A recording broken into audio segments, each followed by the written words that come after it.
Welcome friends to another r/IDontWorkHereLady video. Excuse me, could you help me? The like and subscribe buttons are down there on the bottom shelf, could you hit them for me?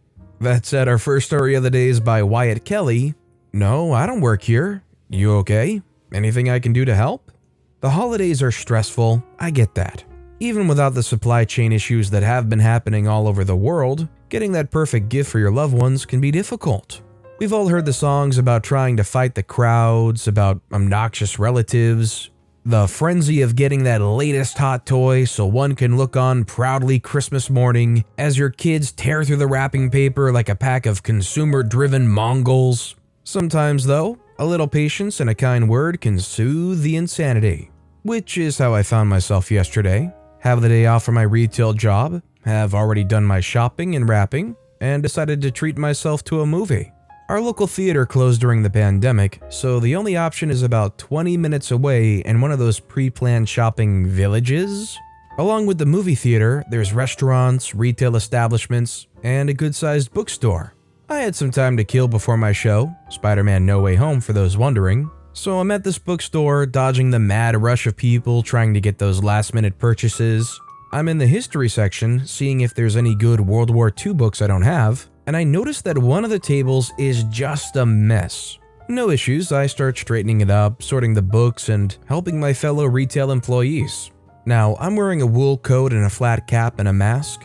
Nothing that makes me look like I work there, but since I've made the mistake of cleaning something, I'm now a target. Hey! I turn to have a smartphone shoved into my face and my eyes cross. Help me find this. Whoa, I take a step back, and there's a very anxious lady gesticulating with the phone wildly. I need this now. Slow down, what's wrong? I said help me find this, now. She's stressed out, might look like a typical Karen, but I don't know her story. I say I don't work here, and before you say a word, I was straightening that table up because I felt like it. Now, let's try this again. What are you looking for? What do you mean you don't? I cut her off. I mean exactly what I just said. I do not work here, but what are you looking for? She deflates and is on the verge of tears. I need this for my kids. She holds up her phone. On the screen is Betrayal at House on the Hill. Good game. And I can't find it. My daughter just wants this and I can't find anything in this stupid... I know where that is. Take a moment, breathe, it's gonna be okay. She is just stressed to heck and back. I'm sorry, she just keeps saying. I lost my mom to that stupid virus and she wouldn't get the vaccine and I couldn't even go to the funeral. She's trying not to sob as I guide her to the games. The spot for Betrayal's empty, but I find a copy in another spot before she has a meltdown. Okay, here you go. Anything else you need help with? She's holding the box in her hands, fingers nearly crushing the edges. Why did you help me? She squeaks. I'm such a witch. I say, because you needed help. Merry Christmas. She gave me a grateful smile and went to pay. No, I didn't get a pay it forward. I didn't get a free coffee. I didn't get a thank you from the employees. But that smile, to help a fellow human being in a stressful time, worth it. Be honest, could you ever handle somebody coming up to you like the way the lady in this story did, as gracefully as OP did? Or if you were in the place of OP, would it have gone completely differently? Let me know about you guys in the comments down below. Our next story is by ALX Walk. Dang, I forgot my tie. A bit of background. My wife and me run a small company that places nurses, EMTs, and some doctors in workplaces, mostly factories and large construction sites. Everything was fine until 2020 happened. After the lift of the first lockdown, everybody and their cat, which are our true masters, wanted a nurse in their place of business. We were bombarded with offers, but we were really picky because A, there is a huge shortage of nurses, and B, most of the offers were for too little time and money. This happened in a contract we accepted. So this posting is quite simple and relatively relaxed. A huge call center company hired us to place a nurse in their building to do tests and cover the occasional emergency. It does have the perks of other sites, food and fuel covered. In some cases, they pay for an apartment. But it's Monday to Friday, 8 to 15, which is very helpful if you have a family. Also, because it's located downtown, you don't need to use a car. Last week, the nurse posted there called me that because a teacher at her kid's school tested positive, she was going on self-quarantine until the PCR results came back. and needed someone to cover her shift for a couple of days. Since nobody else was available, I decided to cover for her. I arrive at the building at 7:30 wearing my royal blue scrubs. I clear my way through security and set up shop to the small room next to them. Since I still have time and I don't have a coffee with me, I decide to go grab one. The building has kind of a weird architecture. The ground floor is basically a huge corridor, about 50 meters in length and 15 meters wide. Access to the floors are through stairs and 2 pairs of elevators at the end of the corridor on the left and right sides of the building.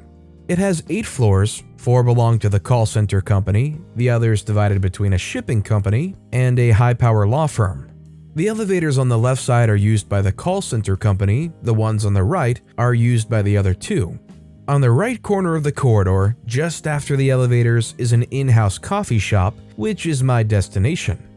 As I reach it, I hear a female voice shrieking, "Excuse me." I turned around thinking I cut the line, but no. Standing out from a small group of business suits was a middle-aged woman dressed in a power suit, mask down and glaring daggers at me. I say yes. Power suit witch says, "Where do you think you're going?" I say, "To grab some coffee." They say, "No, I mean, where do you think you're going dressed like that?" pointing at my scrubs. I immediately look down to see if my scrubs are stained. Having a 5-year-old that thinks everything's a napkin can make you slightly paranoid about your clothes. Me, relieved that I couldn't find any stains, say, "What, my scrubs?" She says, "Yes, that sweatpants thing you're wearing," waving her hand in disgust. "We have a strict dress code in here. Go and change to something proper." Me, finally catching up, said, "Dang, I forgot my tie." She says, "Don't be sarcastic. Go get changed and then come find me. We need to talk about your behavior." I say, "Sorry, madam, but these are my work clothes. I don't need to change." She says, "You work for us, so you need to change," almost shouting. Darn, that place has good echo. I say again, "Madam, this is my work clothes, and I don't work for you, I work for Company X," pointing to my company's name embroidered on the left chest. "And I'm the nurse stationed in that cubicle over there doing COVID tests. Now excuse me, but I need some coffee." I walked by and grabbed a coffee, and by the time I was out, she had left. I called my nurse later that day to check on her and describe the incident. Her reaction, "Oh, you met Power Witch. She likes to do stuff like that to everybody." I covered the next also. My nurse and her family were negative, but the school was locked down for tracing, and I let her spend the day with her kids. But this time, I was prepared. As I was walking towards the coffee shop, I spotted Power Witch waiting at the elevators. I waved at her, pulled on one of my son's clip-on ties, and put it on my scrubs. Unfortunately, her head didn't explode, but her facial expression was priceless. You know, it's almost kind of fitting that some snooty, stuck-up person who's going to call you out on something like that works for a law firm. But also, it's actually kind of heavily concerning that they work for a law firm and they don't know what scrubs are. Sweatpants thing? They're scrubs. At least have an understanding of basic medical clothing. I feel like you gotta be living under a pretty big rock to not know what scrubs are. Our next story is by SpaceCat94. I do not have the bathroom key. So for context, I'm at our small town's local Dollar General. It was recently built so it has a self-checkout. This is important to the story, although I don't know how I was mistaken as an employee. For more context, I was wearing a Harry Potter Hufflepuff beanie, dark blue jeans, Converse shoes, and a blue oversized hoodie, so I did not look like I worked at Dollar General at all. Anyway, I'm standing at the self-checkout, which is set up to where the entrance and exit is off to the left of the checkout lanes, and behind the checkout lanes would be where the employee stands to ring you up, as well as where all the cigarettes and stuff are stored. Anyway, I'm standing there and I'm ringing up my items, and this middle-aged, obviously confused, customer suddenly rushes up to me and is like, "I need the bathroom keys." And I'm like, wait, what? So he repeats it, and I just stare at him for a solid second because he's standing behind the counter where the employee normally stands. He's like, "Well?" And I'm like, "I don't work here?" I have never seen a man look so confused in my entire life. He literally gestured towards the register like, "You're ringing things up." And then he froze and suddenly looked around. I think that's when it hit him that he was behind the counter and I was standing at a self-checkout. I'm then like, I think the actual employee is somewhere over there. While gesturing to where I last saw said employee when I came in, the guy immediately rushes out from behind the counter as the actual employee comes up, obviously realizing something was happening. To sum up the rest of the story, the other customer apologized to both the employee and me, he got his bathroom key, and I finished getting my items and left. The employee was deeply amused by the entire thing. I think his entire day was made, not gonna lie, once he realized what happened.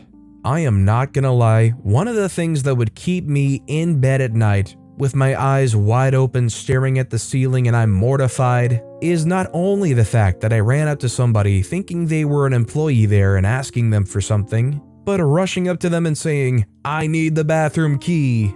How much of a self-facepalm moment could that possibly be? You're basically begging this random stranger to let you go use the toilet at a Dollar General, and they just have to stand there and act like you're not crazy being like, "I don't work here, you're at a self-checkout." Ooh. This next story is by Outsiders. Occasionally you have a positive. Well, earlier today, I was mistaken for a store employee, but not a bad experience at all. I was up in London looking for presents, finally finished, phew. And as I had a little time before the train home, popped into a shop I know for raw plugs, as used a lot recently, and suddenly I heard it. The other shopper said, "Excuse me, the hairdryer?" I say, The other shopper says, "Did you have a hairdryer out the back?" I say, "I don't work here." They say, "What? Then why did you?" The conversation suddenly dies off as the shop assistant he had obviously been talking to walks into view with a hairdryer. My height, my build, similar beard, similar hair. Oh, and the uniform is a black fleece top and black trousers. Without the logo, even my clothes were pretty similar. The three of us just looked at each other, and all of us burst out laughing for several minutes. I got a laughter spluttered apology, not that it was really needed in this case. The only negative, laughed for too long and missed the train. Worth it. I'm gonna be honest though, if it was me in that situation, and I laughed for too long and missed the train, I'd say that probably wouldn't be worth it to me. Honestly, missing the train would probably kill that whole happy experience for me. I'd be some brooding jerk waiting for the next train to come along. "Darn stupid hairdryer, other shopper, out the back. Oh, you don't work here? Hurry up, train." And our final story of the day is by Black Anaconda. I just pick up here. I work for a courier service that picks up medical samples. I have to go to different locations to pick up, one being CVS. They keep the samples in a box that is inconveniently located at the bottom of the check-in kiosk, but about 2 feet to the right. I get there and there's a young guy checking in, so I excuse myself, squat, and grab what I came for. I thank the guy for understanding, and off I go. As I'm walking down the aisles to leave, I notice that I'm being followed, so I speed up to not be in the way. I catch a glimpse of who it was, and it was the same guy who was checking in. I walk even faster out the store into my car, and the guy keeps pace. At this point, I'm thinking that maybe he's parked next to me, so maybe it isn't that weird. I get to my car, stop and open it, turn, and I see him just standing there looking at me. So I let out a, "Am I in your way? Is your car on the other side of mine?" The guy responded with, "I thought you told me to follow you. Don't you work at the clinic?" I replied, "No, I said thank you to you and I was just picking up here. I don't work here." We both just awkwardly laugh off the misunderstanding, and he strolls back inside. Just imagine though, you're minding your own business, you go to CVS, you're gonna pick up some quick stuff and walk out. You see somebody there, you think nothing of it, you grab what you're there for and you walk out. But as you turn around, you notice that random person is just starting to follow you. So you speed up, you're trying to get away a little bit quicker, just, try and prove that they're not following you. It's just happenstance, right? No, they pick up pace with you and keep on following you, and you're starting to freak out a little bit probably. I know I would. You get to your car and they're still following you there. I think OP's an angel just for assuming that maybe they're parked next to them. I'd be silently freaking out in my mind, but thankfully it was nothing and it was actually just kind of like a awkward laugh moment. But with that being said, that's all the time we have for today.